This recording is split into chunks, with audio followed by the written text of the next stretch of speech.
So welcome to our PDOG meeting for February. If you haven't attended any of our meetings before, the Philadelphia Dynamo User Group is a collaborative community. We try to host events once a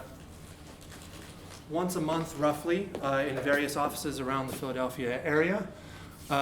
We try to do a bunch of different topics, mainly focused on Dynamo, but also exploring other programming languages, where we want to try to get some events around Grasshopper and Rhino inside Revit, if anyone's interested in that. And also just some other interesting technologies related to architecture, digital fabrication, VR, AR, stuff like that. Our mailing list comes out roughly once a month and gives some news, some announcements, some Dynamo tips, and gives links to our website, our YouTube channel. We put out our announcements for all of our events on all of our platforms, so newsletter, Twitter, LinkedIn group. If you go to LinkedIn, we have an entry for the group as a company and for as a group. So if you join the group, then you can ask questions or enter into discussions on there. And then we have a YouTube channel where we try to post videos of as many of our sessions as we can get the technology to work for. I want to say thank you to Diversified for hosting us in their gorgeous showroom here. And Microsoft, who, if you don't know Microsoft already, they're a local Autodesk, or actually they're like kind of a national regional Autodesk reseller and provides a lot of other software. They sponsor a lot of our events. They're providing the food and drink for tonight. Announcements. So PDOG needs some volunteers. So we are trying to get a little bit more organized, a little bit more sort of professional in our organization. So we're looking into actually incorporating as a nonprofit so that we can take donations, we can actually pay people to present and come talk to us, and we can pay for lots of other services. We're looking into that. We have some really good options for getting that started. Some things that we could use help with is if you're interested in working on our board of directors, just to help sort of the overall organization, we can use that help. If you want to help us with reaching out to speakers and trying to gather topics, anything that you're interested in, reaching out and trying to help us do our programming, that would be a big help. Marketing and graphics, just sending out our communications, helping us put together our flyers and all of our graphics for our meetings. Research and technology, if you're just interested in digging through stuff, trying to figure stuff out, and then showing us, that would be amazing. And if you're already using Dynamo, if you know somebody that's using Dynamo in your office, we try to have sort of show and tell events and present our own group's work a couple of times a year. So present your own work at our meetings. Our volunteer work is very limited. It's not a huge time commitment. You can make it however you want in terms of like customizing it. You can talk to me about what some of these opportunities are. You don't have to be any particular location. In fact, I'll probably be hosting everything kind of through Skype meetings and things. And it's a great experience if you ever want to present at a conference or anything like that, or looks good on the resume. So if you're interested, or if you know anybody that think you might be interested, come talk to me or send us an email at phillydynamo@gmail.com. You can also send us any questions you have anytime at that email address, and we'll try to hook you up with an answer.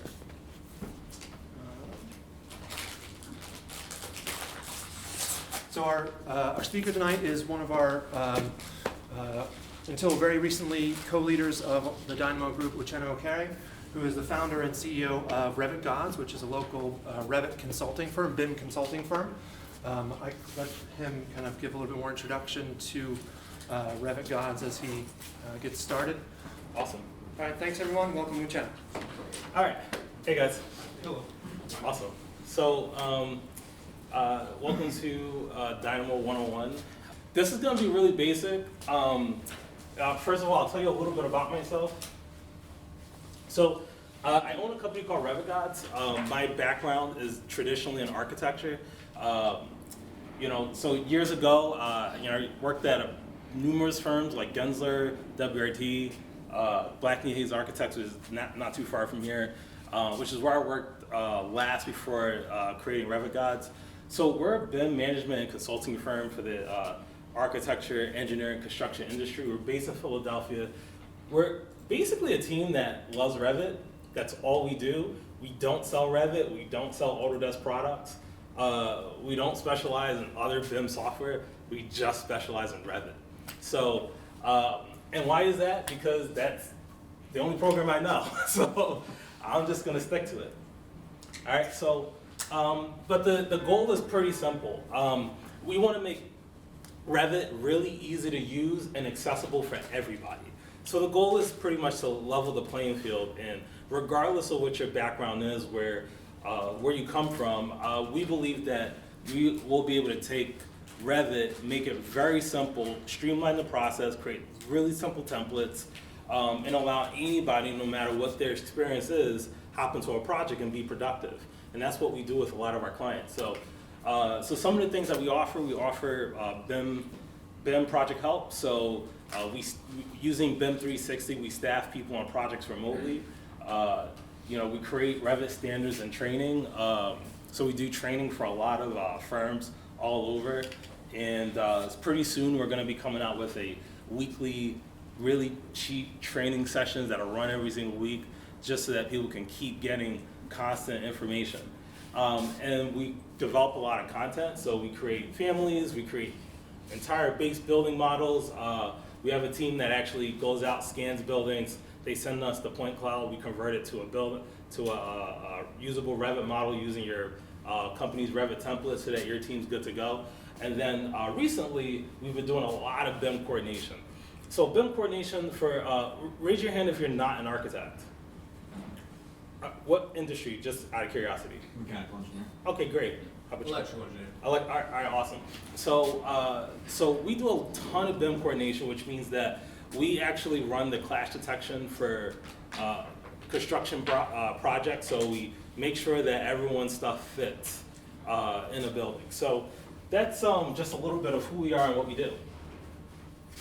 So I went to Temple University from Nigeria, born and raised in Jersey City, New Jersey, and I kickbox, I cook, I eat, and I spend a lot of time with my family. So now this is important because a lot of people think that people who script, people who code, Dynamo, Revit, they pretty much believe that these people are nerds, all right? Now I'm pretty normal. I am a nerd, but I think I'm pretty normal. All right, so now here's what we're gonna talk about today. We're gonna talk about Dynamo, like why Dynamo, why it exists. We'll talk about what Dynamo is. Like I said, before we do anything, we'll help you understand, why it exists, what it is, how it's used, and then just overall where the industry is going.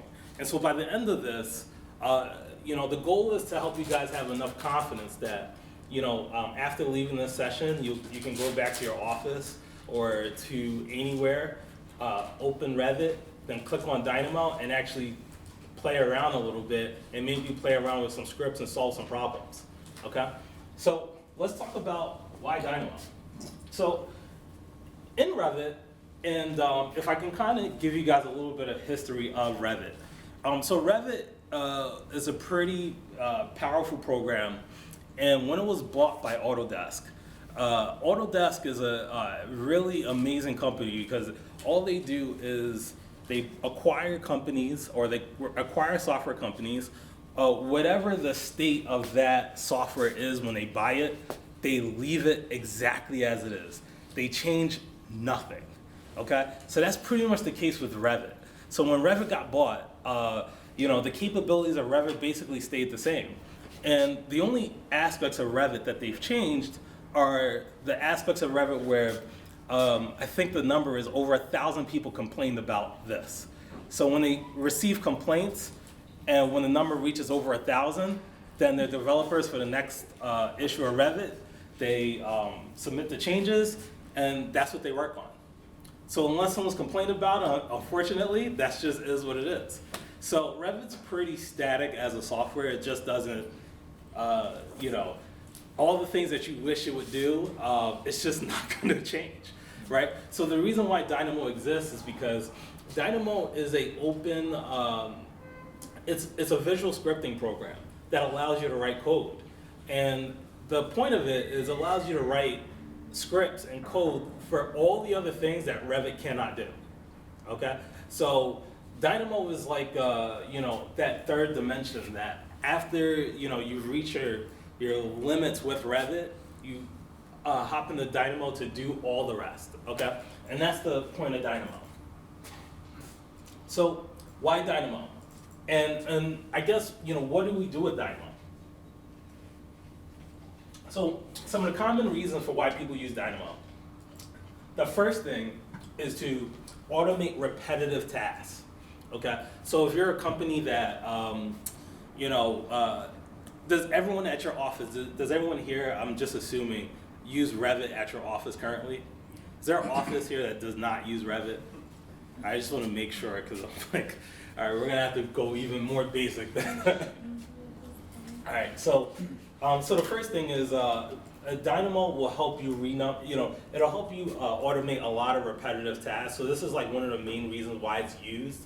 So that's like renumbering sequences of sheets, flipping, like just dumb things like flipping grid heads, inserting a batch amount of families, adding revisions to multiple sheets. There's a lot of add-ins and plugins that do that for you. Changing the case text. You know, can you imagine how frustrating it might be to change all your sheets to all caps, or just add just a what do you call it, a suffix to the end of a sheet name, a view name, or whatever the case may be. So the whole point is so that you can automate these really repetitive, rudimentary tasks. The next thing that it's really used for is to access your building data. So here's where Revit actually misses the boat, right? Because like I said, you know, the goal of every software developer is to develop a really great software to the point where I can sell it to somebody. And so that software developer can move on and develop more software. That is every software developer's dream. So Revit, in terms of BIM software, building information modeling, BIM, does great with creating buildings, does great with modeling. Doesn't do that great with information, although it has a lot of information. And what I mean by that is, if you think of most Revit models, it has all this data in it. Has all this data about your doors, windows, rooms, all types of stuff. And at the time when Revit was developed, there was no capability built in so that information could be exported out into Excel or any SAS program or any data collection means. So we use Dynamo to extract information out of your building model for other professionals to use. So this is really huge for either internally in your office where you might have some project managers that are not using Revit or some principals who are not using Revit, but they understand an Excel spreadsheet very well, and you can use Dynamo to extract that information and get it to the parties that just want to review the data holistically. This is really huge for people within the real estate industry, like developers who need to take the information out of Revit and use it for cost estimation, where they're counting all the lineal feet of brick or CMU, and they can start to project what things are going to cost long term for this construction and make design changes on the fly versus making change orders on the end. So that's like one of the reasons. The other reason is to explore multiple design options.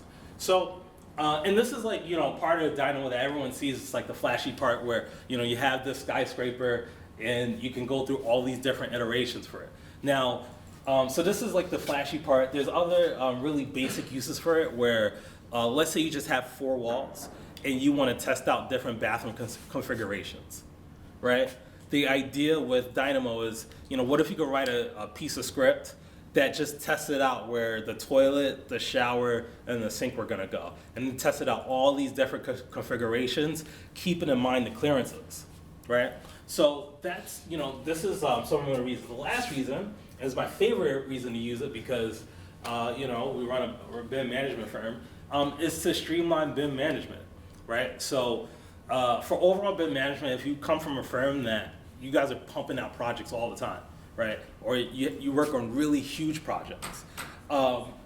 We believe that it's really important to be able to use Dynamo to gain a holistic view of your model and its overall performance.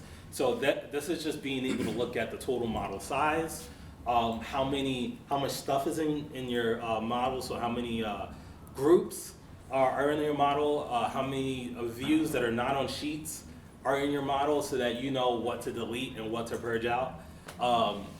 There's a way for you to gain the total gross square footage of a building, where it just goes through all the rooms, counts them up, and gives you a total number for rooms, right?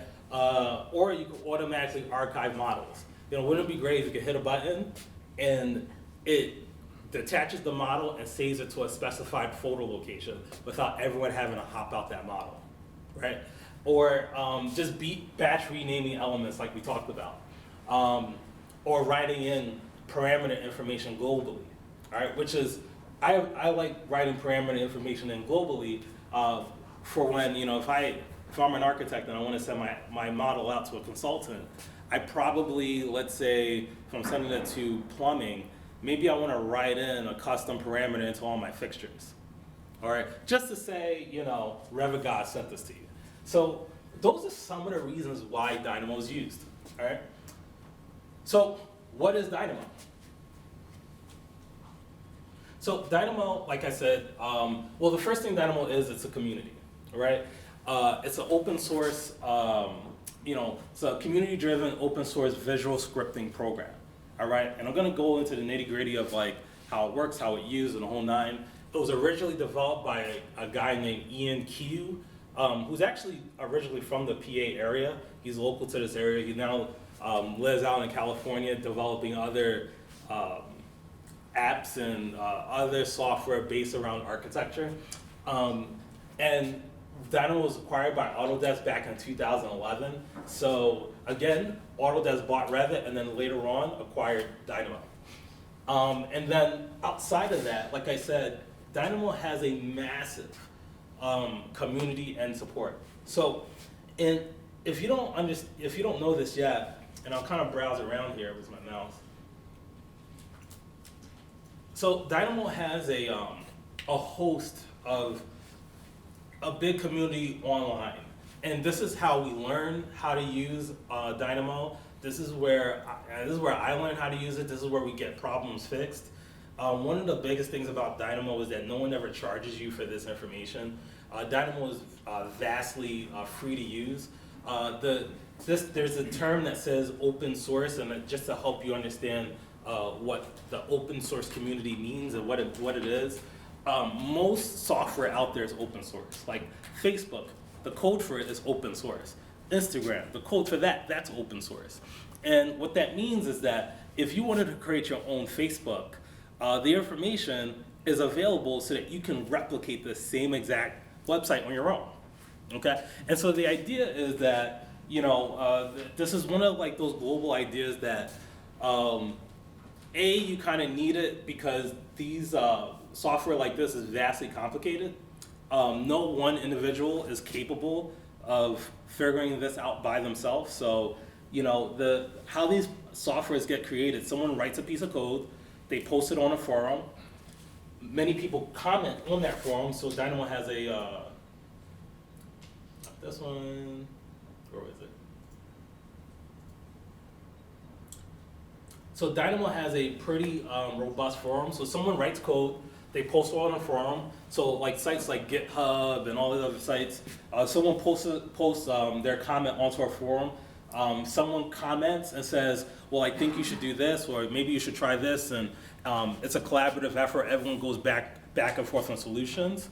That developer takes that answer, they go back and redevelop their software until they have something that kind of works.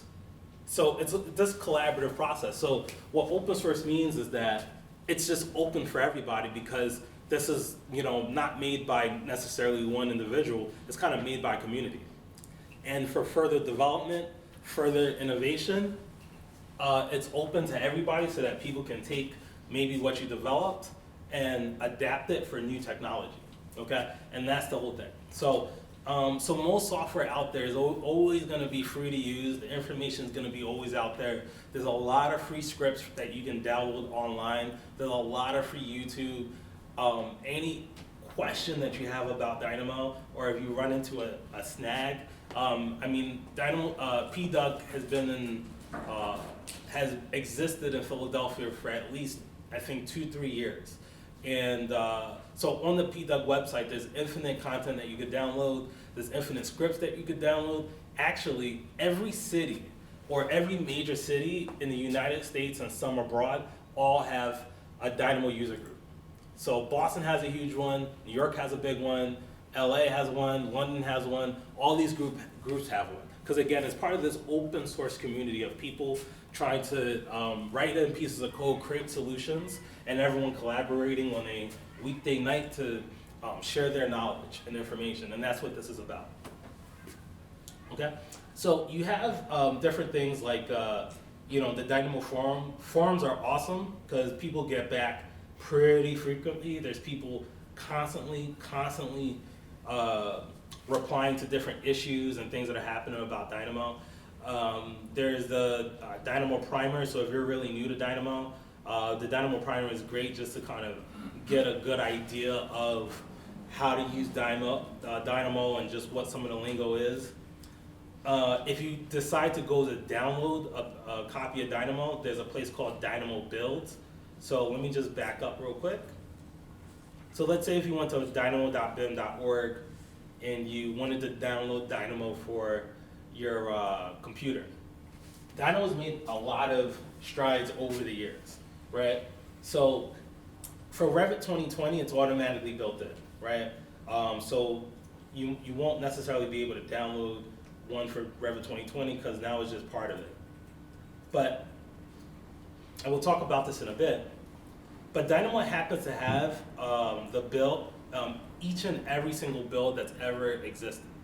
It has it, well, some of them are here, the rest of them are actually, I believe you can find them on the GitHub repository, where you'll be able to find any build of Dynamo that's ever created. So any update that was issued for Dynamo, you can basically download it and find it.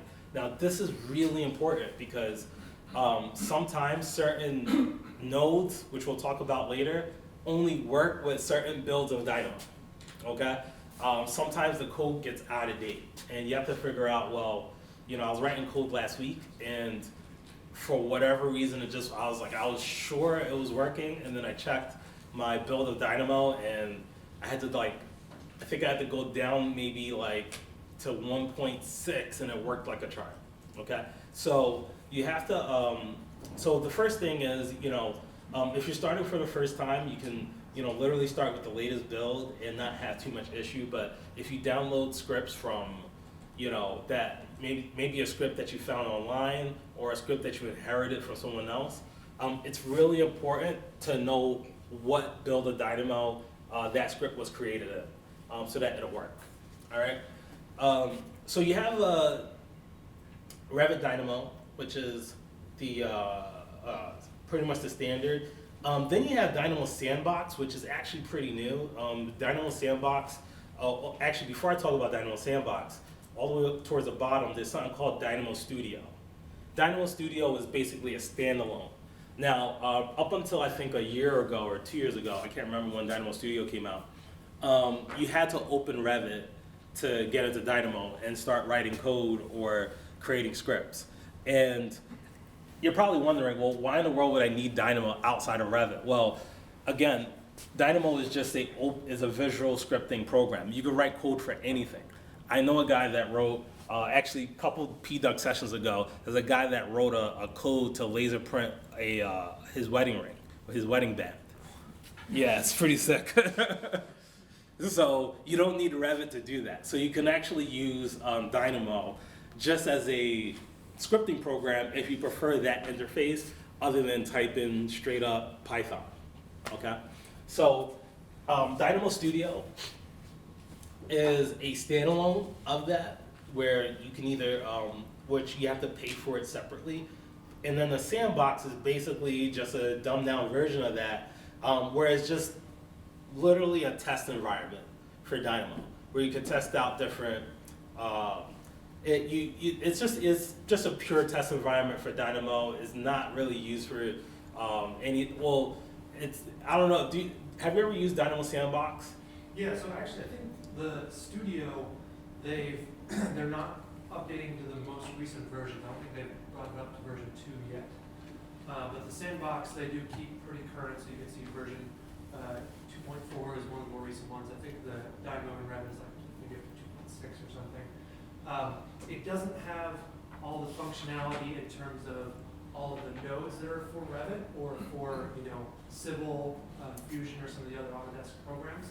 But all of the core functionality is in there, and you can still do some interoperations with like Excel files and things like that.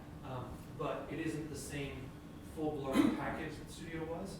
But it's worth downloading, it's worth playing with, just to be able to have a lighter weight version and not have Revit open all the time when you want to do stuff. But as Uchenna said, make sure you have the same version of Sandbox as you have for Revit. Because I've built stuff in Sandbox and then tried to start doing it in Revit and realized it did not work because I didn't have that the same version. Yeah, so Sandbox is great because Dynamo Studio you do have to pay for it. You have to pay for Dynamo Studio, but if you wanted just a free version, let's say you didn't have Revit on your computer at all, right? Sandbox is a great thing to download for free and try, just as having a place to code and script if you don't have access to Revit at home.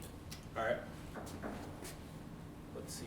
So that's just what Dynamo is. Now we're going to dive in deeper into a little bit of the workflow and how it is. So what we'll do is I'm going to talk real quick about give you a quick walkthrough of the Dynamo interface. So this will be great for anyone who hasn't opened this, hasn't opened Dynamo before. So I'm going to open. Actually, let me close this very complicated script I was playing with earlier. All right. So I have here a Autodesk advanced test project. So like I said, you have to open a project to open Dynamo. So I have a project open. You'll access Dynamo from your Manage tab in Revit. Now, if you're working in Revit, anything under Revit, I think 2017, you'll find this button for Dynamo actually within add-ins.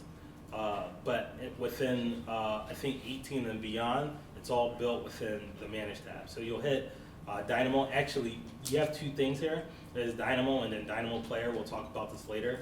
But generally, Dynamo Player is just a place where if there's already scripts that people have written, pre-written script, actually I'll open it. I'll explain it now. Let's see. All Dynamo Player does is it takes a script that someone's already written. It just allows you to hit a play button so that it could be ran without opening the visual interface of Dynamo. So at firms, you might have somebody who, every big firm has at least one person that's a Dynamo freak. Like all they do is write code, right? And some of those codes may not be accessible for the average user. And Dynamo Player allows that code allows the average user to open up Player, hit the play button, and run any script that someone has developed. So we'll open Dynamo.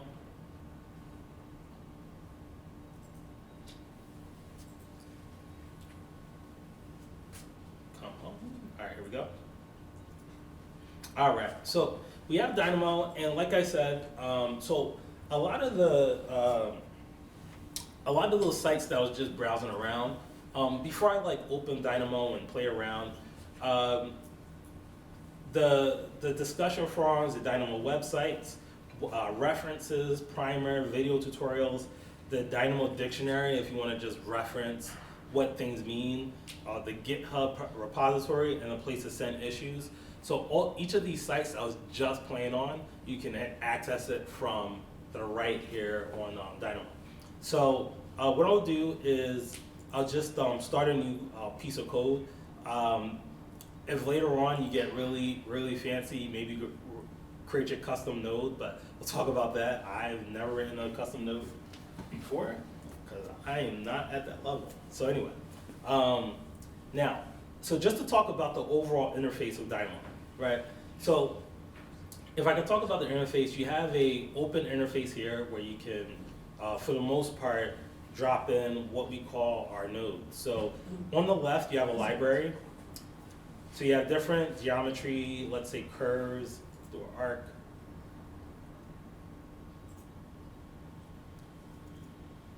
Oops.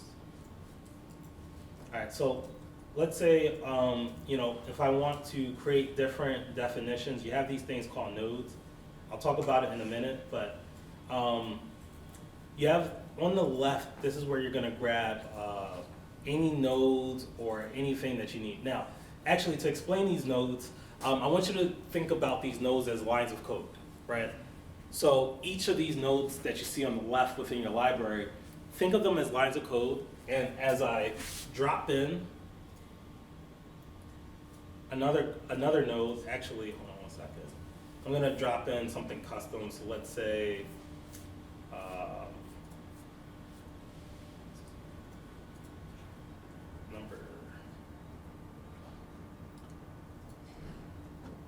let's say this number slider is a piece of code, right?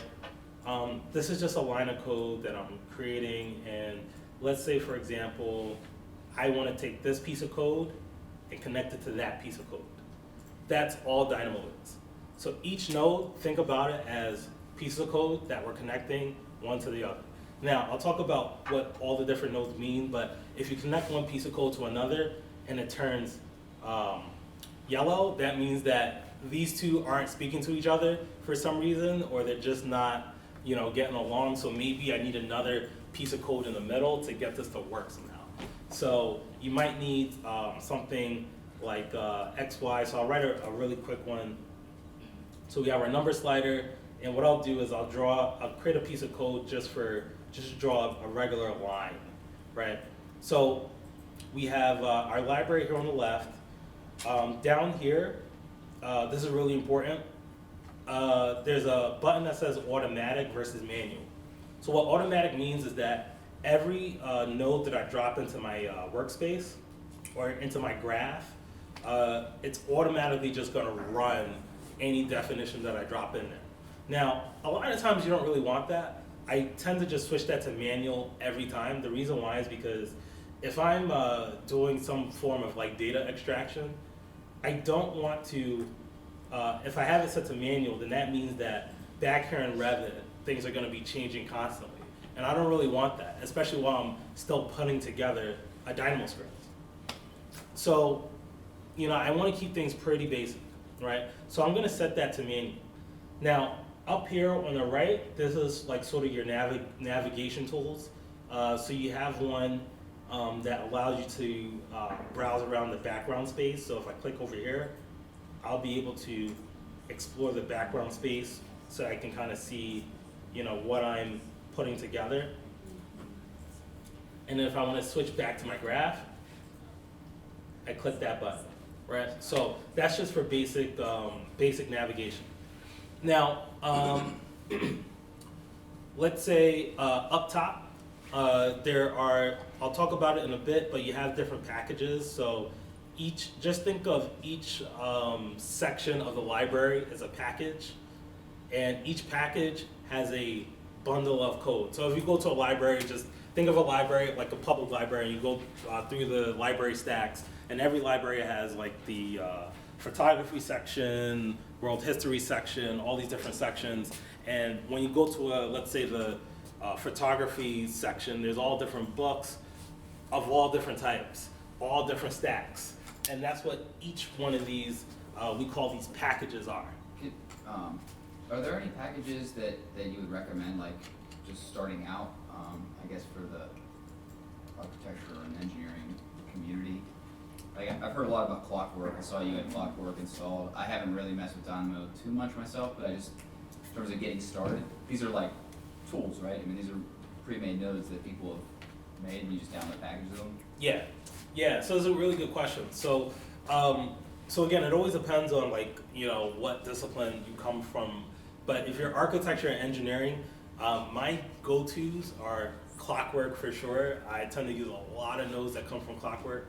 I use a lot of nodes that come from Archilab, Springs, Steam nodes. I'm going to talk about a lot of these. Some of these other nodes, like Onion, Orchid, may not use it too often, but a lot of people use Rhythm. Actually, I think I have a site here. If you go to, there's a site called Dynamo Packages, right? And this site that's called Dynamo Packages, this gives you all of the newest packages, the most recently updated, the most installed, and the most dependent upon. So, which kind of gives you a quick clue as to which packages to dig up. Now, if you're wondering, all right, what's a package, right? Which is what I just explained. So up here, above the add-on section, this is the base set of nodes and packages that come with every download of Dynamo. Now, just like how Revit needed Dynamo because of the limitations of code, Dynamo needs additional packages because even Dynamo has limitations.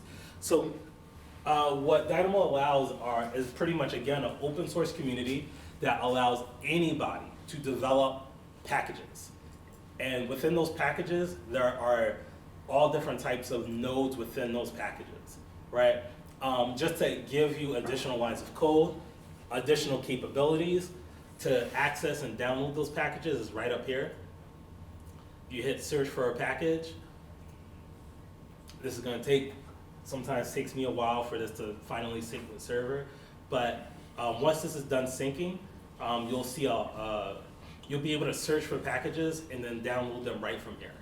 All right, if there's something that you're using. Later on in this presentation, I'll talk a little bit more about packages and the different ones. But just in general, this is just kind of like the general space of how nodes work. So I'll create like a basic one, and I have a cheat sheet here because always forget. All right, so let's say we have a number slider, right? Let's say we just want to create a line, right? So I always like to begin with the end in mind. Now, to create a new node, you can either search for it here, you can type in line, and we can drop in a line with a start point and an end point. All right, so that's our basic. Now, what do we need for this line to materialize? Well, we probably need XY coordinates, right? We gotta plug in like an XY coordinate for where the line is gonna start and an XY coordinate for where the line is gonna end. So we'll say I want coordinate. And let's see, we'll go, I have XY, or I could do XYZ. Let's just do XY. We'll start there. And then I have my number slider here. Whoops. If you want to search for, so there's two ways to search for nodes. You can search it here in your library, or you could just right click and then search for the name for the same node. So I'll type in number and grab myself another number slider. So let's say I want one number slider to help me dictate. A number slider is just something that helps me slide in different numbers. This is pretty much the same as just typing in a regular generic number and typing that value in manually. So either one works.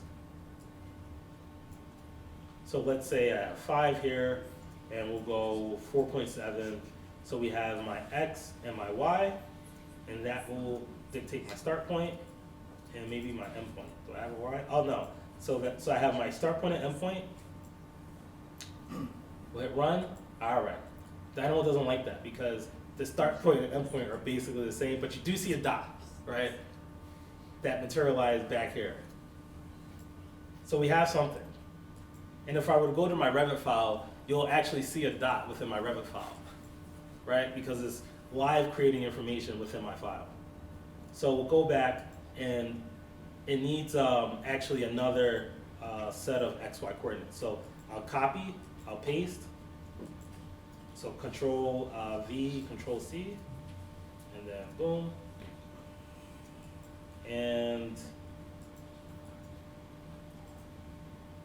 let's control my x by a different set of coordinates. We'll make that 16. All right, let's move this out the way. Let it run again. Boom, there's my one. Okay, so this is like, really basic Dynamo. Like anything I want to create, I'm just, I typically like to start with the end in mind. So if I want to create a line, or if I want to create a triangle, or if I want to create a circle, I'm just going to type in circle and see if a node exists for circle and see what that node needs for me to get it to work.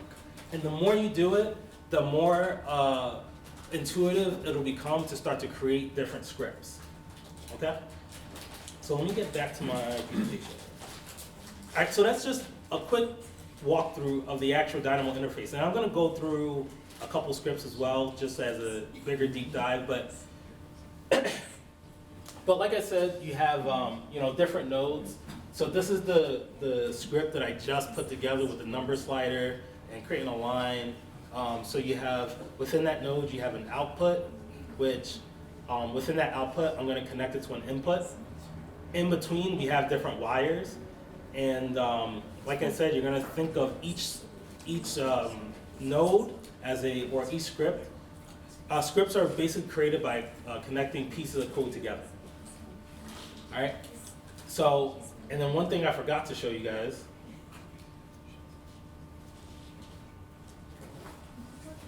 If I were to go over and hover, this should give me information about my end product.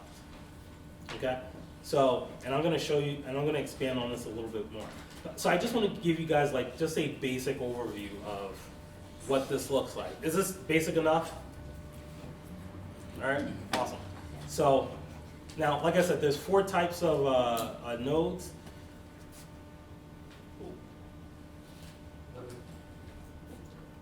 I think we're good. Okay, maybe we're not. I don't think it likes my full screen. All right, so there's 4 types of node. The first one is just a regular unsatisfied node, which means that nothing's been plugged into it yet. So if I go back to Dynamo and let's drop in XYZ.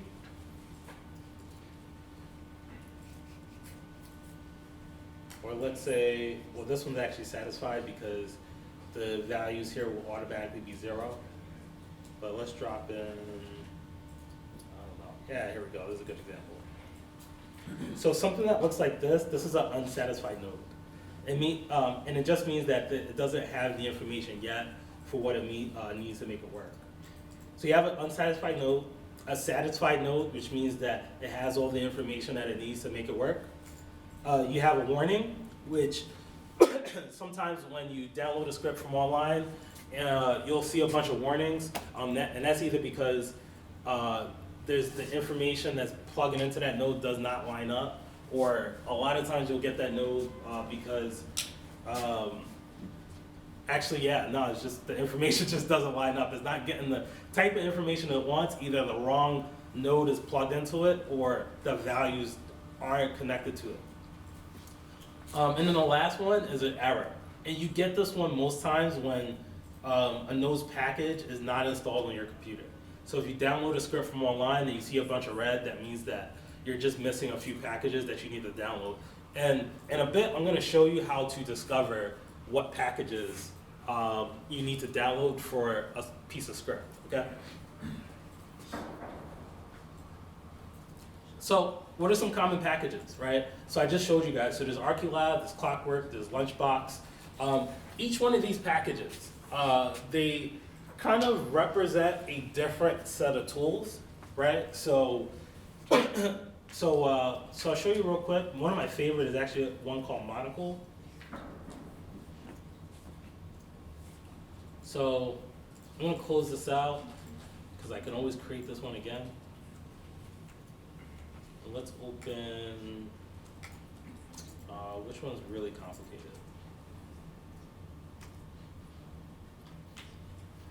No. I think this one's fairly good.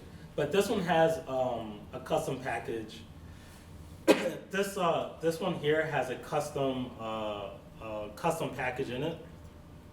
So Monocle is just a drop down. It's not even like, it's not a package, it's more of an add-in. Monocle, I love it because what it does, one, it allows you to put in sticky notes, which is cute, right? And then the other one I really like about it is it has a package usage doggy. And with the package usage doggy, it tells you what packages are in use for this piece of script. So it's great because if you download something, and I'm like notorious for downloading scripts online and then seeing if I can reverse engineering and get it to work, Monocle tells me all the packages that are currently being used, so I know what to download and get it to work.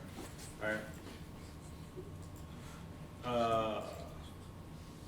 So yeah, one of my favorites is Monocle, and then like I said, there's some pretty typical ones. There's one called Lunchbox, and Lunchbox gives you, I can't remember what else it does, but it gives you like really great tools for just organizing your graph when you put it together. So let's say, for example, I'm going to take away this group. Okay, not delete. I'm going to ungroup. Here we go. So let's say I have all this going on and I just want to align it to the top and clean things up a little bit. This is great for just sheer organization.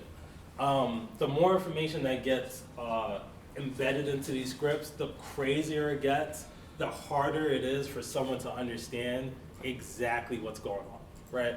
So some other things that happen, right, just in typical organization. So let's say we'll start again from scratch.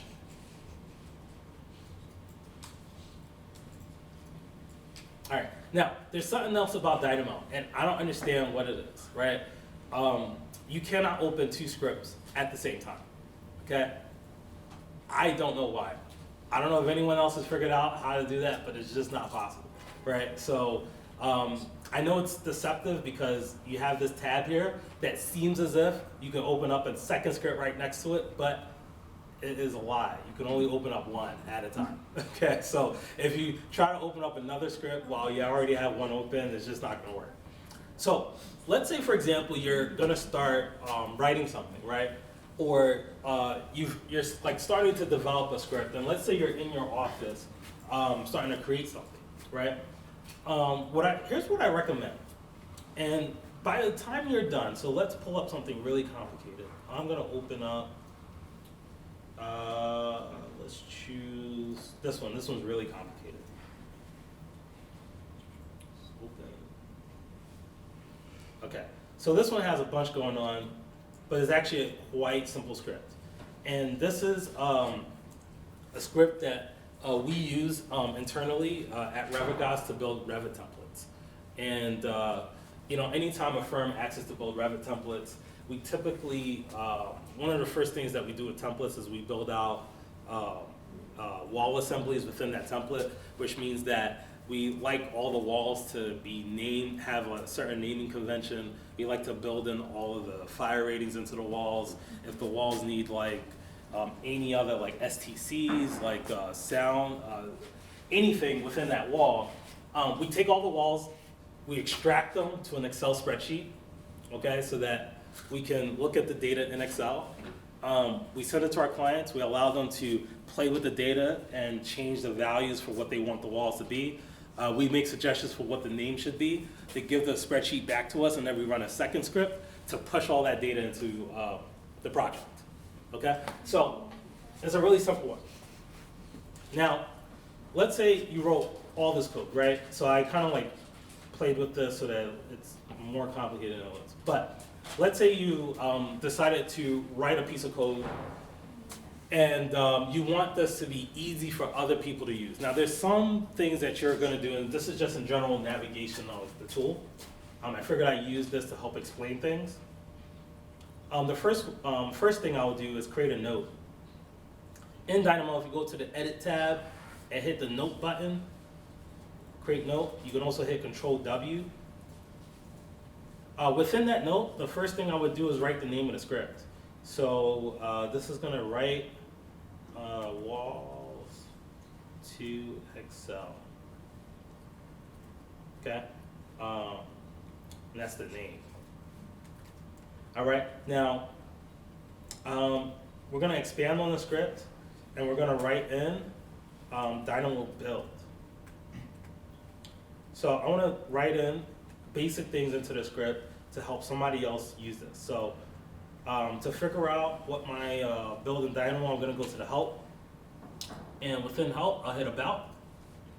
And then this should tell me my current build of Dynamo. Now, although I cannot copy and paste this, this should tell me, let's see, can I write? No, I'm just gonna have to memorize this. So we'll say 2. So it's Dynamo Core 2.3.0.5885. All right, let's see if I can get this. All right. 2.3.0.5885, and that's our Dynamo Core.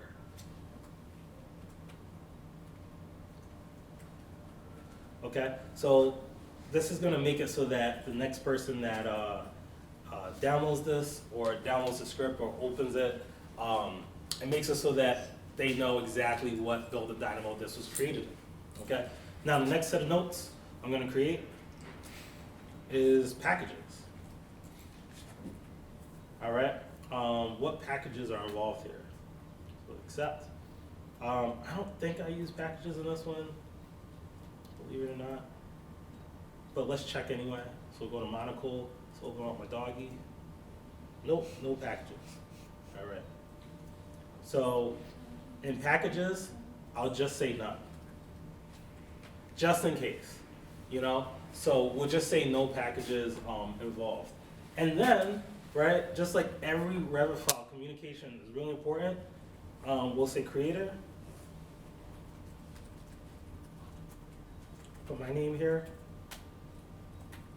So, so let's say you're at your company, and for whatever, you created the script, but then, and it's this really complicated script, and then, you just got the most amazing job at Autodesk and you left, and no one knows how to find you. At least I have your name so I could look you up on LinkedIn and say, hey, I know you're having a fantastic life, but could you please help me with my Dynamo script? All right, so these are some of the basic things that I would start to build in, all right, into my Dynamo script, right?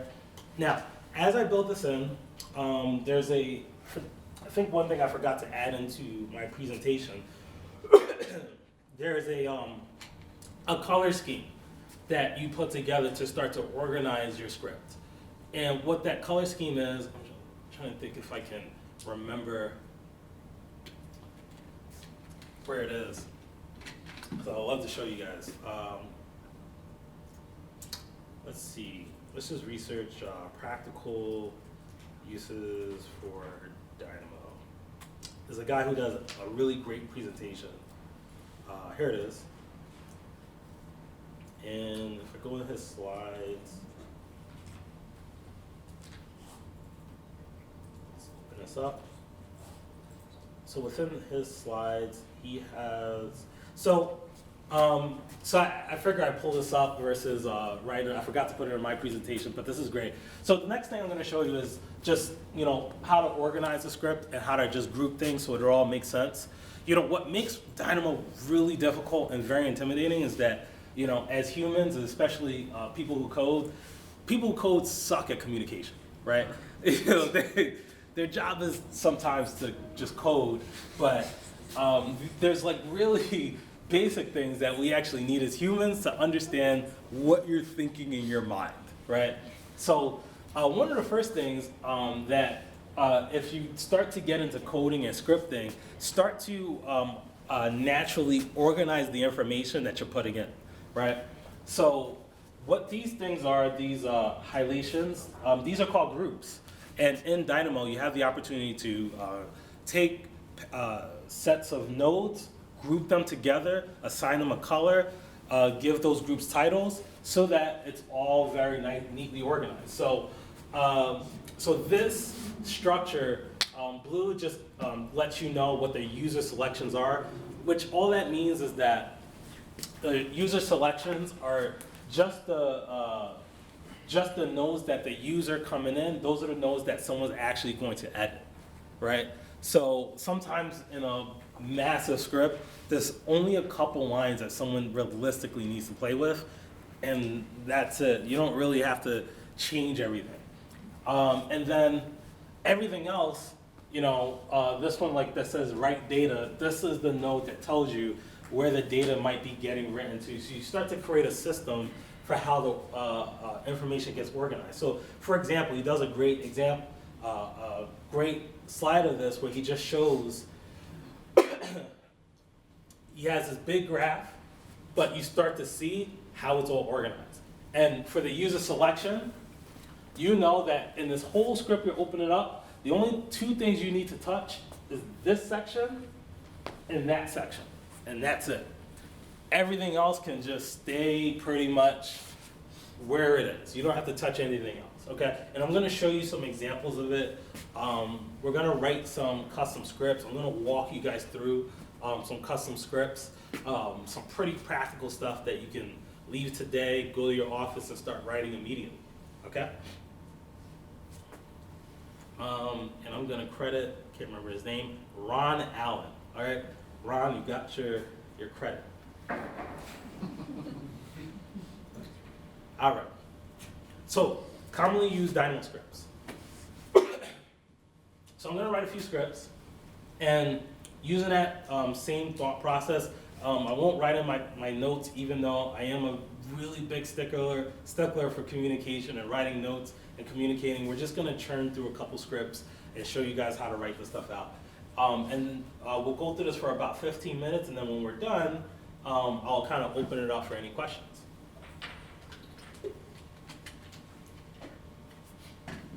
All right, so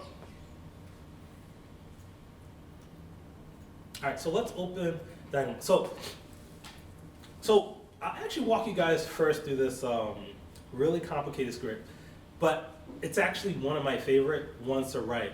I love taking information out of Revit to bring it into Excel. It's my favorite thing to do in Dynamo, bar none, right? So every script, and all I'm gonna do is I'm gonna get rid of this vast chunk of information. So hit the delete button.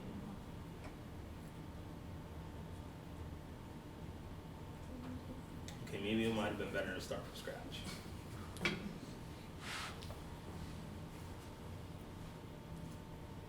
Okay, there we go. And, all right. So let's delete, let's delete a little bit more. Let's delete this.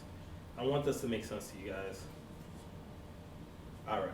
So we have a script that we use all the time that we write walls, we write doors, we write rooms. Rooms is great to edit in Excel, and then push that information back into Revit is great. Write all different types of information. Now, anytime you write a script, I always like to start with the end in mind, right? So the first node that I ever write, I actually write all my scripts backwards. So I'll right click, I'll type in Excel. Whoops.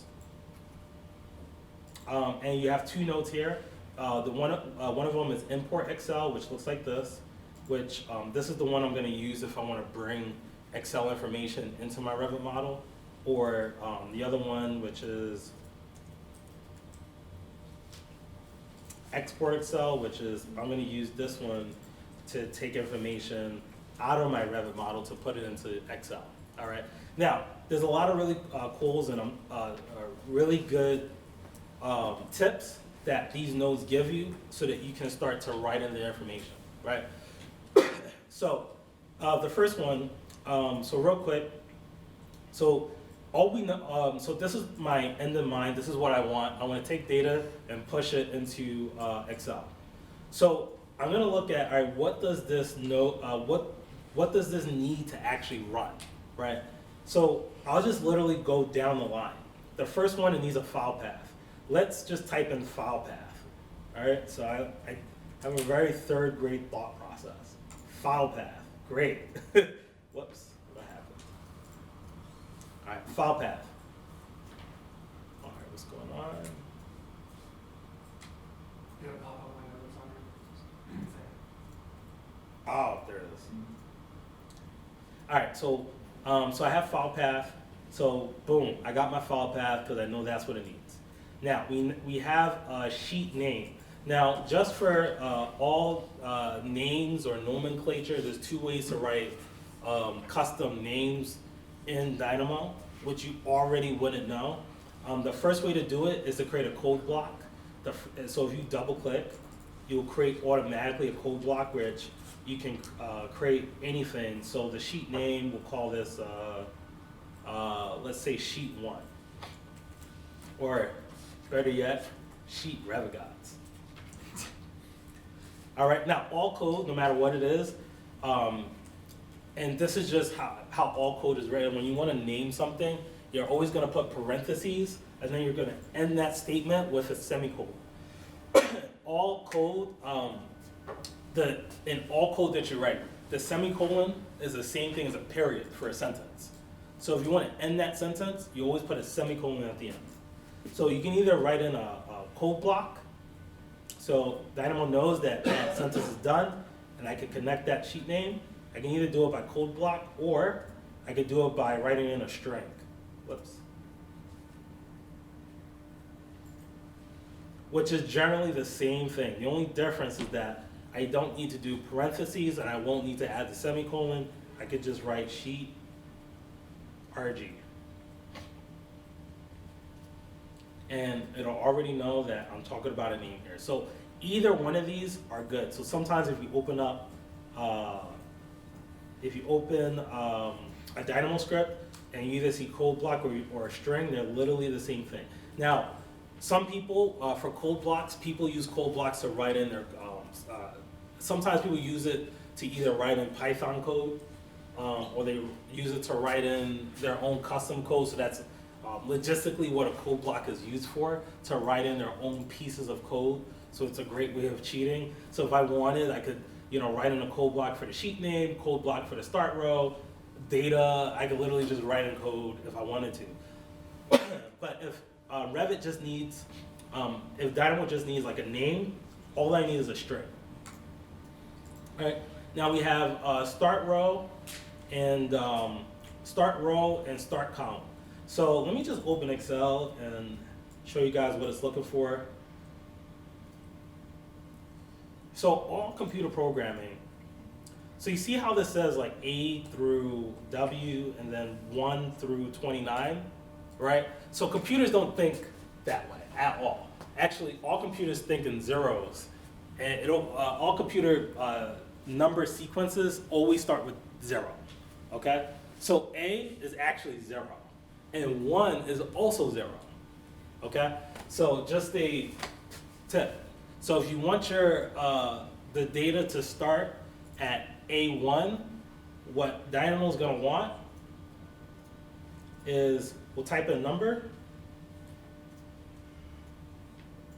and we'll put 0 here and 0 there, so that we're starting right at the top. And then, and now that we want data, so data, this is all the other information where we get this level of complexity, but we're gonna work backwards, right? And then you have overwrite, which means that if a file exists already, and this is pretty common, overwrite means that if there's already a file there, all that section is asking, do you want me to overwrite the existing file? And what you do for that, there's a common line in all coding. It's called Boolean. Boolean is the universal true-false statement. So you connect that. So anytime you need something that's either a yes or a no, you're always going to use a Boolean, because that's just what it is. I don't know where it originates from, but Boolean is a universal true-false statement. So false means that we're not going to overwrite. True means that we're going to overwrite this thing every single time. Okay, so here's my basic script, and now all this needs to work is data, right? So I know we want data, so I'll start on the other end. So the first thing is I want a category.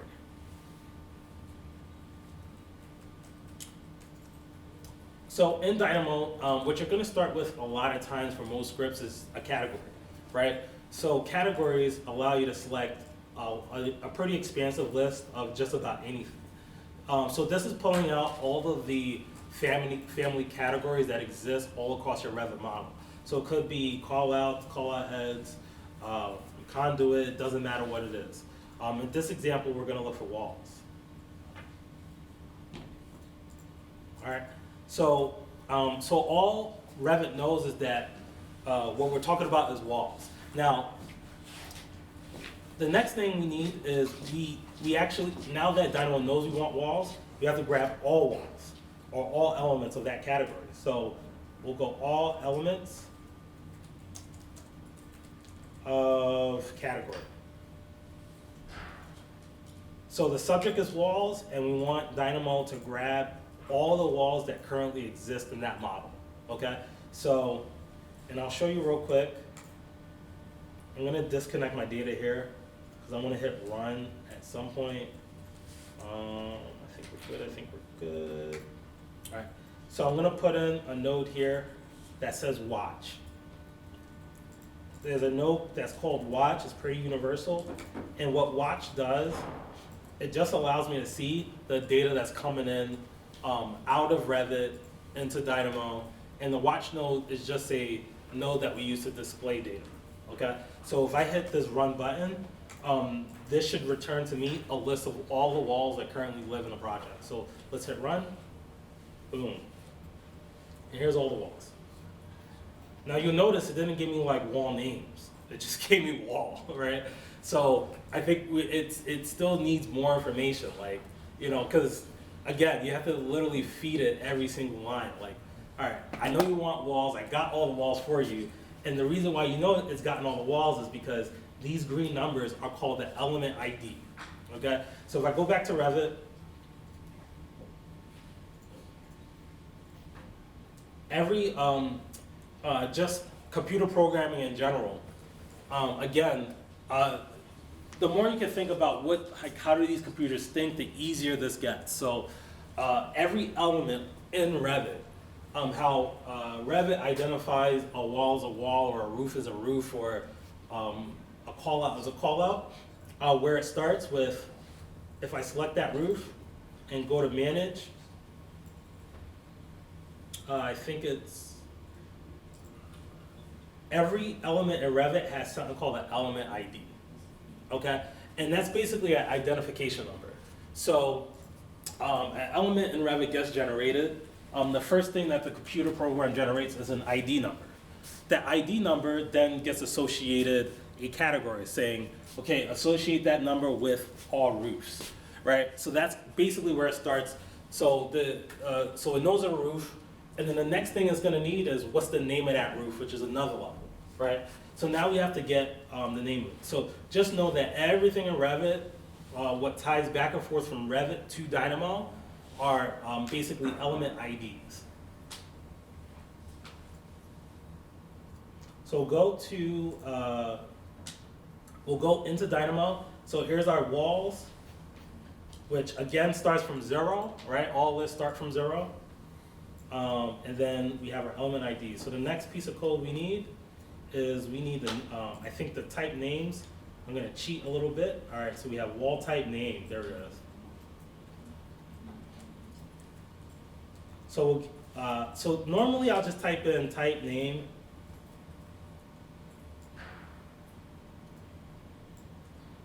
So I think this is a custom param, because otherwise I would have to use a node called wall name. Does it exist? Oh man, I don't even think it exists. But this node, I believe, comes from Clockwork. Let's just check. No, Steam's, there it is. So that's a Steam node. But someone created a custom param called element type name, because otherwise Revit was so specific, or Dynamo was so specific that you actually needed something called specifically that.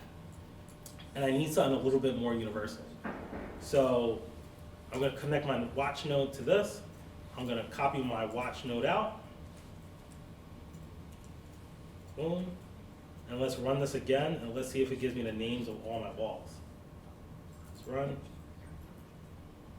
Did it? No, it totally did not. What did it give me? Okay, so that node totally didn't work the way I thought it was gonna work. All right, so let's just follow the rules.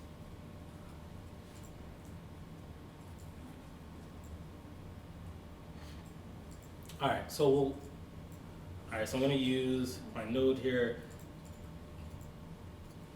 All right, so we'll connect that up. I'm gonna get rid of this, and then let's copy and paste. Let's make sure we have the right information. So now that should give me my list of walls. There it is. Here's my list of walls. So we have our, basically our wall names, we have our list of walls, and then the next thing that I need to feed in, so now that I have my list of walls, the next thing I need to do is I need Dynamo to give me this list. Even though that watch node is showing me a list, Dynamo doesn't know yet that I need a list. Like, it doesn't know yet that I need to generate a real list so I can do something with it. So we're gonna type in list. We'll create list create. Boom. We'll create that. We have list create, which is gonna generate a list of each of these wall names. And then there's another important node called list transpose. Or let's just type in transpose. So if I type in list transpose, the reason why I need this, right? So when I'm taking data out of Revit to bring it into Excel, the way it thinks of the data is it doesn't, believe it or not, think of the data as like a list, like one, and then down another, then down another. It actually organizes the information right next to each other, right? So if I were to take this list and without transposing it and spit it out to, let's say, Excel, it would give me exterior insulation on masonry with a colon and then a space and then the next wall right after that. It's not actually going to give me a true list. It'll just give me one long line of walls, which is not what I want, right? So it knows I want a list. It knows I need to create a list. So now we're going to transpose that list so it gives it to me in order. And then once I have that list transposed, that's my data. And that's it. So just double check, yeah. Oh, sorry. There's one that's pretty important. Well, actually, I'll come back to it. I'll explain this one in a minute. But let's just run the script, and I'll show you how this looks. So we're going to browse and pick a place to save it. We'll call the file name RG Walls.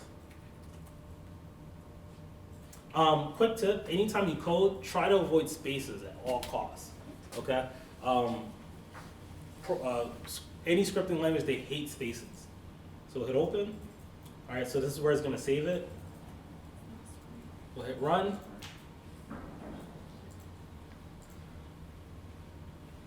Okay, did it create? There it is. Hey, RG, sheet RG, and here's my list, okay? Now, I might eventually want more information, like obviously height of my wall, type parameters, like I want to layer in more information. So that's what all the other parameters were for. So we'll go back to Dynamo, and what we probably want to do is, I guess back here, let's move this up, get it out the way. Back here, when we had once we had our wall and we had all elements of that category, at that point, I mean, the name isn't really important, but right from this node, we want to now grab the parameter values of all of our walls. So let's move all this up.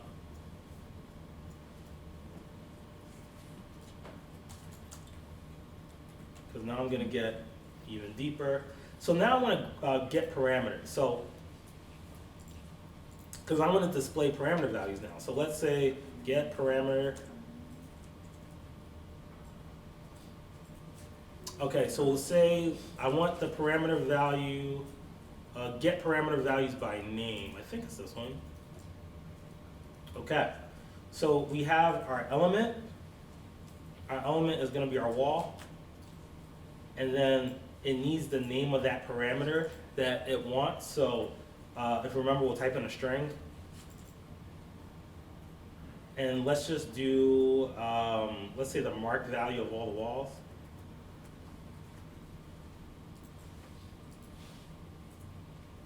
And we'll connect that parameter name. This is case sensitive. So whatever that parameter name is, it has to be like exactly what it is. And then we'll add another line to my list. We'll plug that in. So now this should give me my walls plus their marks. Let's hit run.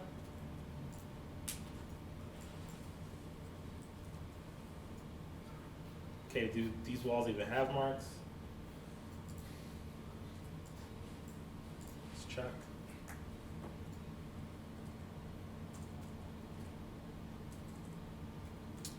Okay, so none of these walls have marks. Maybe another parameter. Let's try location line. Well, let's do base constraint, because that's something that we could change. Let's see if I spell that correct. Let's do that. All right.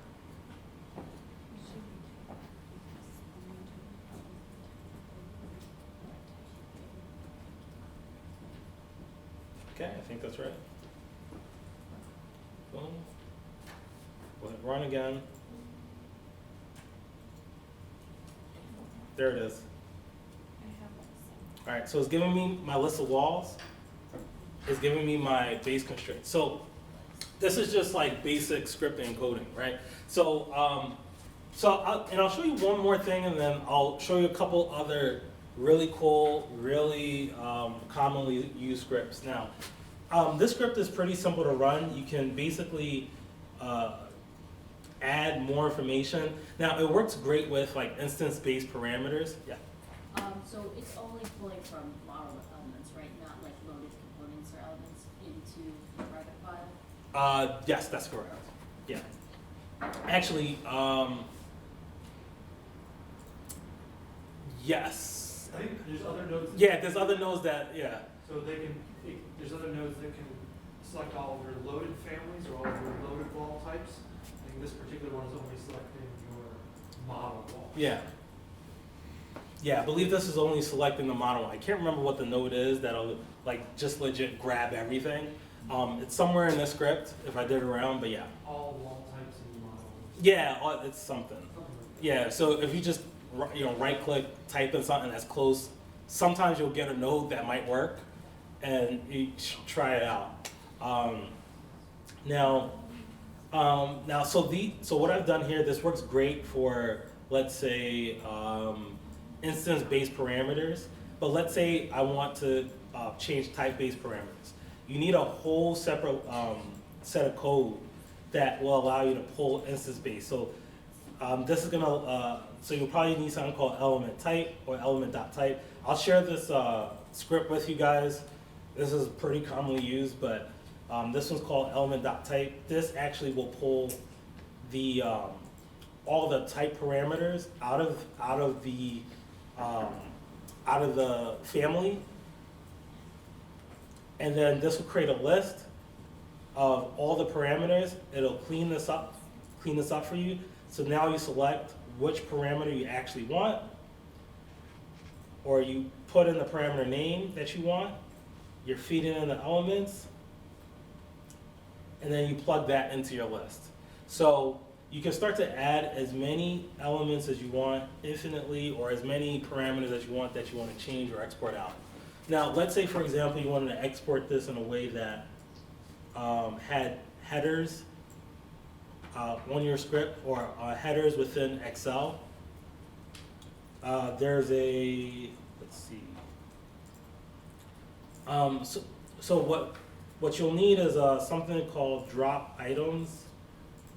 I think it's called list drop items or something like that. There it is, drop items, list drop items. So here's my list. And what it needs to do is it basically needs to take my entire list, and instead of starting that list at 0, we need to drop it down so it starts at 1, because I want to put in headers for that first line. So just so I can remember how that's done. So yeah, list, sorry, it's gonna be list add items to front. So we wanna add these items to the front.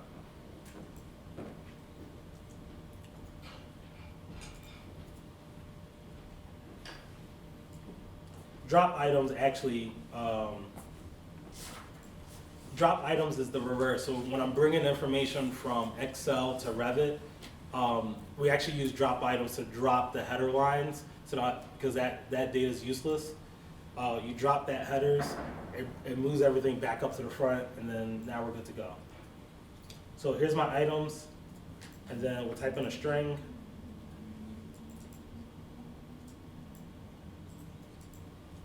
And then we'll type in, the first one is called wall name, and then, what was it, base constraint?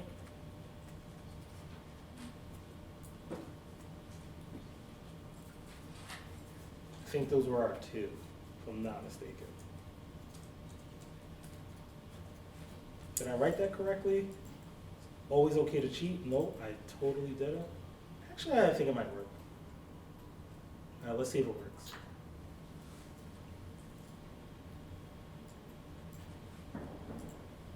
Hit the run button. Did it work? Nope, totally did not work. Almost, okay, almost got it. So let's actually just do this as a code block, because it doesn't like what I did. So we'll add brackets here. And we'll add name.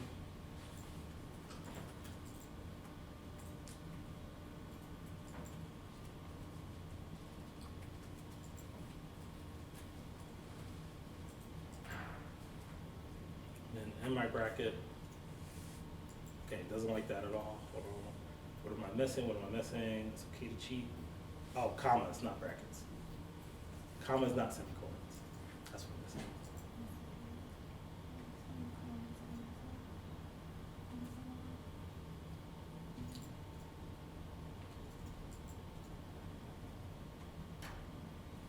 Base constraint. Get rid of that last comma. Thanks.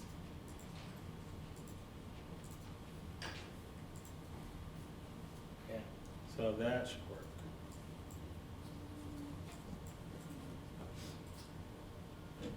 Ah, come on.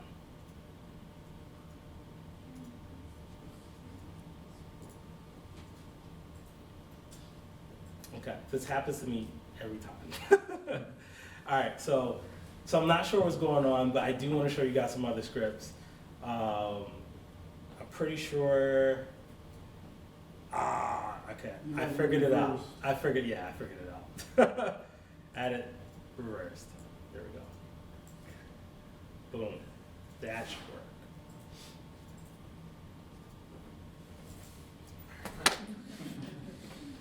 All right, it's hard doing stuff on the spot.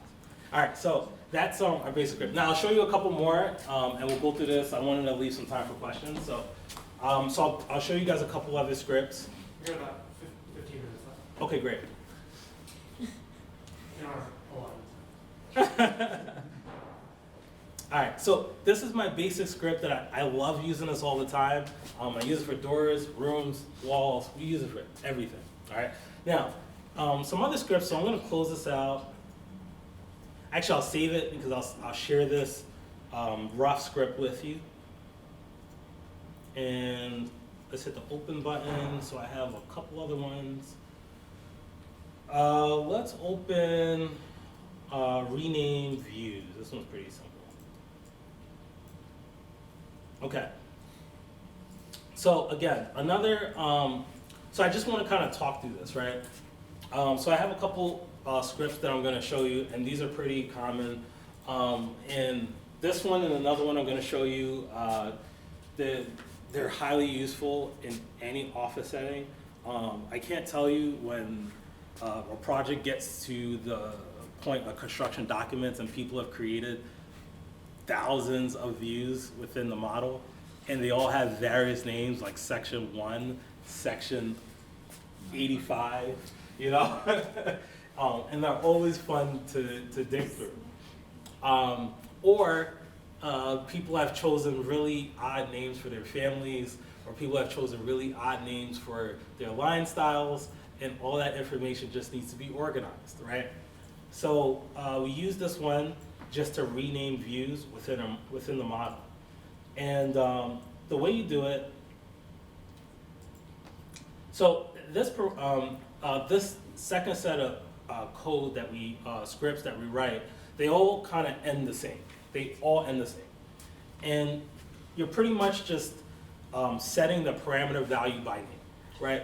Because what we want to do is the name of view is basically a parameter value, okay? So you have to kind of like think about, in the end, what do I want to create? So, or in the end, like what do I want my end result to be, and how does Dynamo identify that end result? So a parameter name, a family name is a parameter value, or all these things are just all parameter values. So that's how Dynamo is going to identify it. So I'll pretty much drop in this node, and there's three things it wants. It wants what the element is, it wants the name of that parameter, and what the new value should be, right? So that's pretty simple. So if I show you the element, let's pull this up, and this is all things that you should recognize because I just went through it.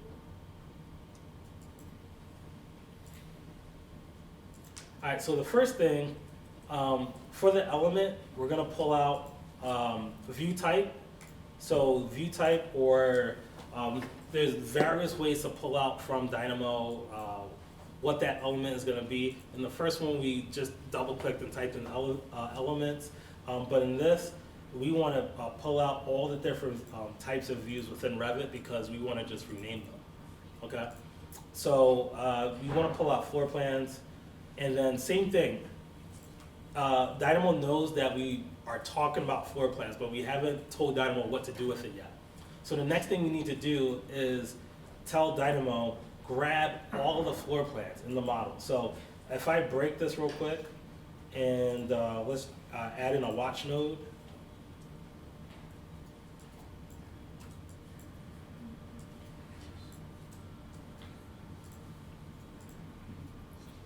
So let's add in a watch node so you can see what's happening. I'm gonna break this connection up here.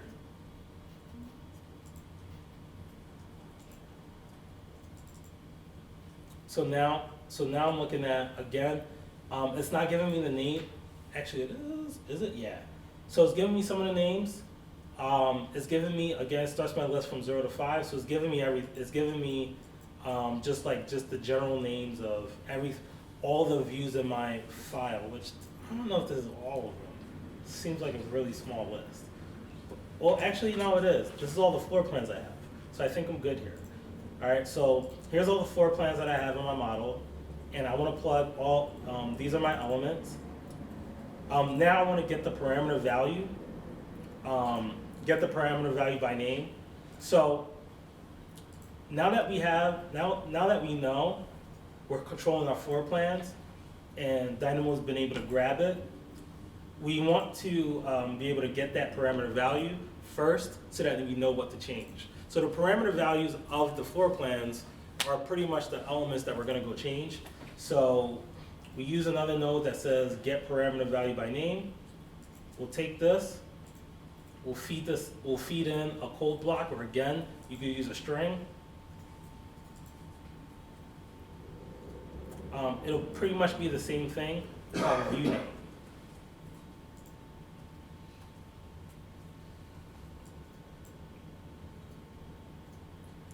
Right? So, and that's what that parameter is called, view name. Then we'll take that information and we'll, you can filter it out. So let's say, for example, you're looking for,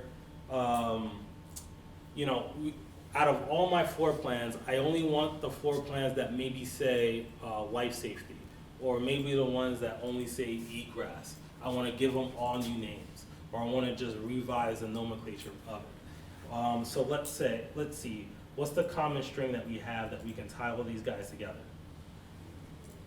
We'll we'll do.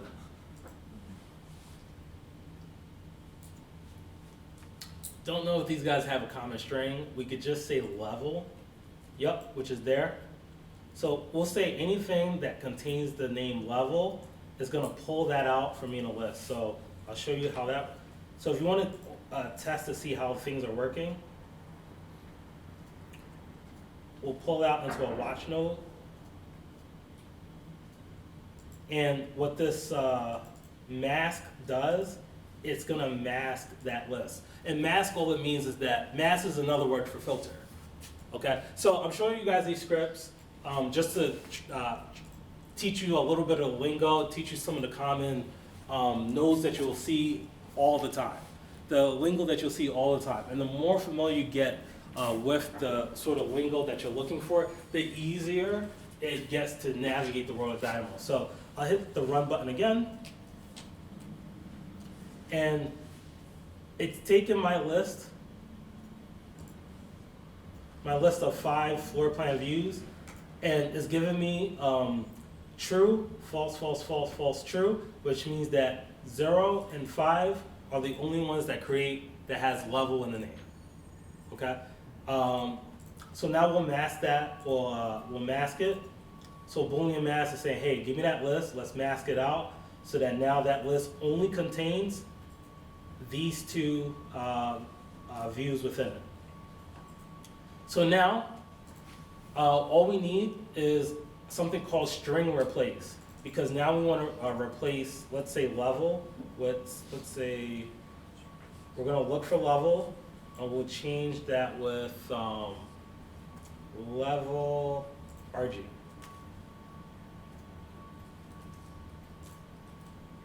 Okay? Now, the rest of this, we used to use this if you wanted like a second level of iteration. So let's say you wanted to look for level and change level to level RG, but then it also had something towards the end of it or something towards the beginning, and I wanted to add a second level of naming, then I pretty much can duplicate that piece of code and add it again. So I'm gonna delete this, because I only wanna make one change to this, so I don't need my if statement. I pretty much have my data. Whoops, I have this is my, the value that I'm placing, but here's the list.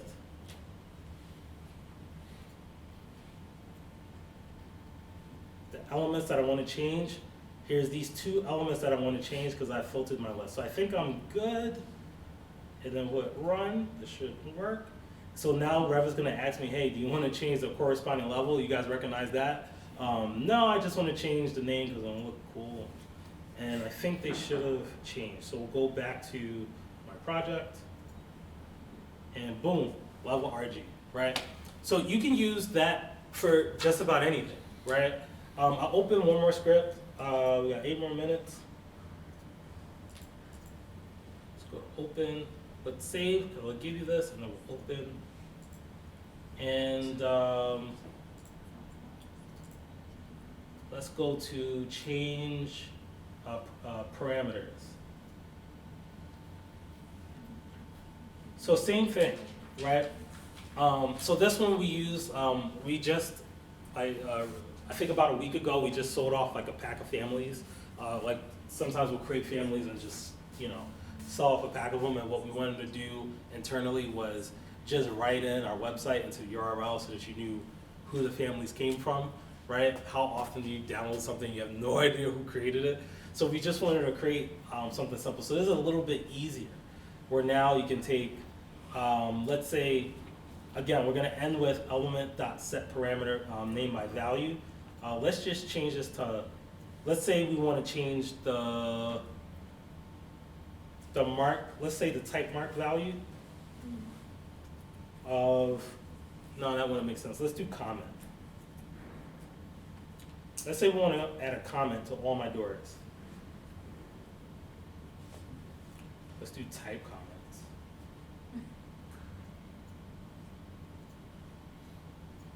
So type comments is gonna read RevitGods. All right, so if I work backwards, so if you guys notice, anytime I set a parameter here at the end, parameter name and values, these are two pretty simple ones. Now the element, we have to do a little bit more work to trickle down the exact element that it's gonna be. So let's say we wanna control this for doors, not planting. So we'll do this for doors, so we type in doors, boom. So again, we start with categories, we know the subject, we parse out, we tell Dynamo to grab all the different doors within my project. We don't need to filter them because I just want all the doors, not just a specific door. So in the last code, remember we started to filter that list. And so now that we have all the doors, we want to grab the element types of all the doors. So what this means is that after it grabs my door families, what about you need a line of code that says that'll allow you to grab your 7 foot, I forget, my brain's not like getting there yet, but my 3x7s, my 3.5x7s, my 2x7s, all the different types of that door, right? So that now once I feed this into a list, Revit knows to grab not just the family, but all the individual types that I want to change. So I run. All right, so that should have ran.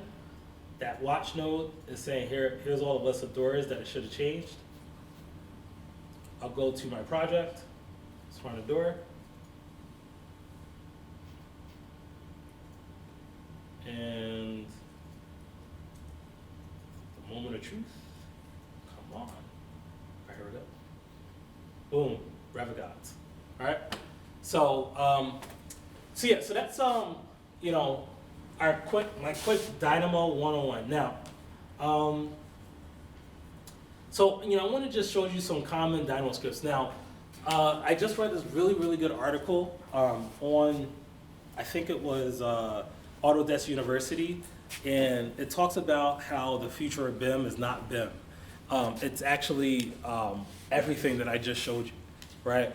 And what a lot of where the future is going, and when I did this last, there's like 50 people in this room. There was a bunch of people, and now I want to say if you're just hopping on Dynamo, it's not too late. Actually, the industry is just catching wind of it. Anytime something breaks within an industry, they always say that if at least 10% of users within an industry is starting to do something, that is taking over an industry, believe it or not. Just 10%, it's not a whole lot. So if just 10% of users start to use one thing, then that's pretty much swept the entire industry, believe it or not. All right, doesn't need to be 90, just 10. So what happens is, or what's happening now, Dynamo, scripting, coding, machine learning, is starting to breach that 10% sector, where they're looking for ways to start to automate much of the processes that happen within Revit. They're automating the processes that happen within data extraction, within cost estimation, all this stuff. So the future of BIM is not BIM, it's actually starting to be things like machine learning, anything that has to do with the word automation, right? It doesn't eliminate jobs, it just changes your job, and changes what you do on a day-to-day. So with that, I am done. I know we're out of time, but does anyone have any questions?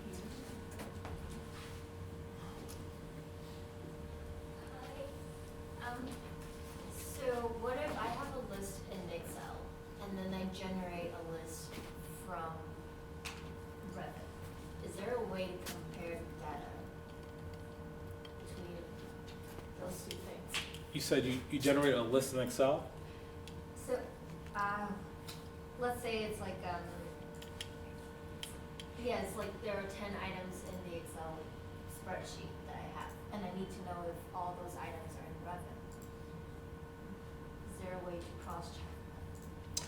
Oh, like are you talking about to import data into specific cells within Excel? Or to create a second sheet within the same file? Sort of. essentially, I just wanna know if those two lists are the same. So, I'll try to answer this. Yeah, sure. Yes, there is a way. The essential part is that you have to have something that you know that you can compare between the two to say that it's the same thing. So, for instance, in our list of walls, if it just says wall, wall, wall, wall, wall, it's very hard to tell which wall you really want. Something like ID number is too specific. Like, I'm not going to know my ID number if I get like an equipment list from my equipment consultant. I'm not going to know the ID number. But what I can do is I can say, okay, I'm going to have a model number that is my equipment model number. It's a Dell 7905, and I can check that in my Excel file from my consultant. I can make sure I can have all my families pulled from Revit. I can pull up that comment or that type mark or whatever and check for that particular thing and just see if those compare, see if those match up. And you could do that comparison in Dynamo. You can do that comparison in Excel. There's a bunch of different ways that you can do that. But yeah, absolutely, you can check for stuff from an Excel sheet to what's already in your Dynamo or already in Revit.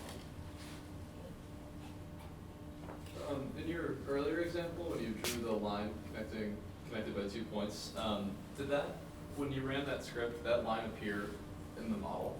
Mm-hmm. So I guess my other question on that is, like, whenever you're running these scripts, can you run like part of a script? And I guess what I mean by that, like, say if you took field of points, connected lines, extruded or made surfaces, extruded geometry, but you wanted to like only run a portion of that. And I'm kind of coming at this more from like understanding Grasshopper a bit, where you can like bake one element of that script without running the entire thing. Oh yeah, you can. So, so if you remember from when I was going through this, so the easy answer to it is if you only wanted to run like one part of the script. So let's say let's say I wanted to do more with these elements that I've gotten, or if I had more lines of code. It's going to be as simple as disconnecting one of the nodes so that when I hit run, I know that this guy here is unsatisfied. It doesn't have everything it needs to run, but the rest of these guys do, and I can just hit run and get just this part of my code. Okay, so you would just intentionally like disconnect that part of it. Yeah. The other way, if you right-click on any node, so if you go ahead and right-click on it, you can say freeze, and freeze will prevent that node from functioning and everything downstream of that. So basically, if you like freeze this node here, Which one? the all elements of category. Oh yeah. This one. Yep. If you freeze that one, you'll see that everything beyond that is frozen also. So like it's exactly that thing. If you don't want to have it start to happen in your Revit model yet, you could just freeze either the node that directly interacts with Revit or something ahead of that and just let it kind of cascade down. The other, just to add a clarification to your earlier question, when you do connect the lines, the points and lines, Revit will give you a preview of that geometry, but there's a bunch of nodes that are like create this element in Revit, so create a node or a point element, create a wall, create a line, model line, drafting line, whatever in Revit. If you don't have that stuff connected, it won't make a Revit object, it will just do a preview object. Okay, Yeah. And sometimes, what a lot of people do from Dynamo is they'll start to connect the lines to create like surfaces, and they'll use it as a way of developing masses within Revit. So, because once you have a mass in Revit, just like any other, if I brought in SketchUp geometry or Forma geometry, I can start adding my floors. Some people, everyone has a different way of working, but some people gain a little bit more usability that way.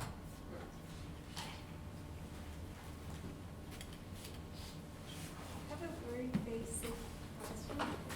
How do you come up with values to connect it to your node in order to work? Because these naming conventions are very specific. So if you don't know what to look for, like, how do you go back and find out what you need to connect to your node? That's a good question. When I first started, a lot of it is just guessing. But also the easiest way to do it, there's a couple ways to do it. The first way is I gain a lot of the when I first started learning Dynamo, I gained a lot of the logic just by downloading other scripts and seeing which nodes people were using to connect to certain values. So after a while, you start to make sense of things that, okay, this one does this, or like string equals this, or note block equals this, or all elements of category. You start to see the same things over and over again, because all scripts tend to use around the same base of nodes. There's I'm trying to think of the website, but I remember when I first was learning Dynamo, there's a guy named Conrad Shaban, and he's created a lot of really amazing packages, and he does a lot of great tutorials online. And I remember, I'm trying to remember the name of it. I'll get the name for you, but he runs a training series there's a website, it's like $15. I wish I could remember the name. I just sent it to someone else. I'll see if I can find it. But if you hop on either YouTube or any site to start to learn the basics of Dynamo and how people start to cleanly explain things to you, or someone shows you their script, and you start to compile information. So it doesn't happen overnight, but over time it starts to make sense. So a couple of other tips. If you ever hover over the input value, it'll often tell you what type of data it's expecting. So if it says I need a point value, I need a name, I need a string, I need something else, that'll help clue you into what type of data it's looking for, and then you can search for that. So here it's looking for, that one's just a Boolean, but yeah, that one's looking for Revit elements. It's one clue, you can start to search for those types of things. If you search for it, just start typing in a search for something and see what comes up. And then also just if you don't find exactly the right node, just see what else is in the list nearby. And that often just seeing I don't need all elements of category, I need elements of type. And that'll sort of help you figure out what's adjacent. It's kind of finding the book in the library and then looking in the book next to it. So we're out of time. We have a few more minutes so we can hang out, but I don't want to keep anyone here any later than they want to be here. Thanks again to Uchenna. Thanks to Diversified Lighting for hosting us, and Microsoft for being our sponsor for the drink. There's still lots of sandwiches left. Have more to eat. Take lunch for tomorrow. Sign up for our mail, or I already have all your emails, but tell your friends to sign up for our mailing list, and hope to see you back for another PW meeting in the future. Thanks. Thank you. Thanks, guys.